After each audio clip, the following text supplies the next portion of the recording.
Hello friends, I have come up with a new topic for you people. Since the exams of laws are nearing here in Karnataka. So the topic today is the severability in RTI.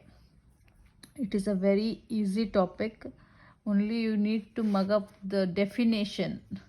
So already in the first year you have come across Article 13 of the Constitution.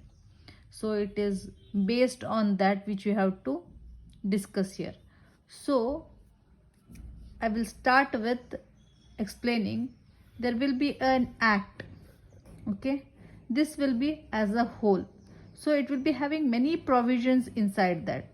So if one of the provision is not correct or has some queries and is void, then the whole act will not become void. This is what the act of severability or the rule of severability says. The act is valid, only one provision is invalid. So this is the rule of severability. So Article 13 of the Constitution, wherein we have studied doctrine of severability, that also speaks about the same thing. Okay. So now let's not go to depth knowledge of Constitution. We'll come back to this RTI. So section 10 subclause 1 deals with the rule of severability.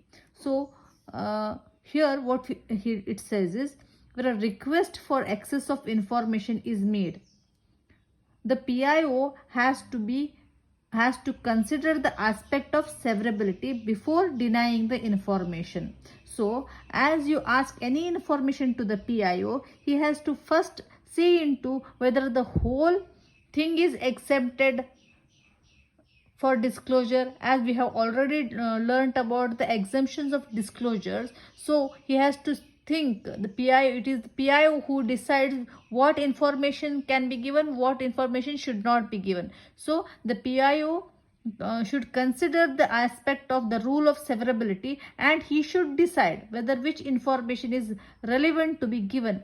So if a part of information is exempted, then he can give the balance information. So if only this information is exempted, maybe 5 or 1, so he has not to give only 5 and 1, and he can give the information regarding 2, 3, 4, 6 and 7. So that means that whole information, if it is exempted, then this rule will not apply.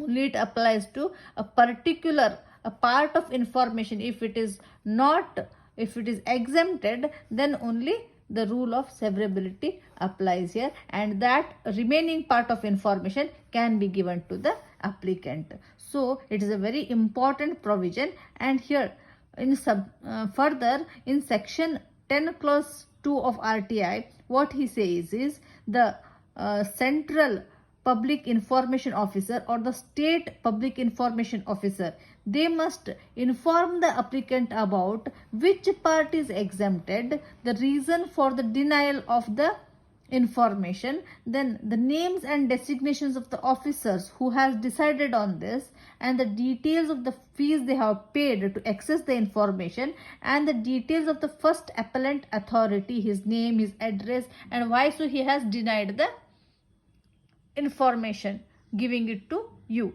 So all these will be covered under the severability of in RTI. So it is a rule of severability in RTI. You can just elongate your answer explaining the Article 13, and you can just relate some case laws to that, wherein in Detention Act there is a case law regarding the Detention Act, wherein only one clause was void and not the whole act. You can just go and refer that, and you can club the same with this, and you can define your answer appropriately. Thank you.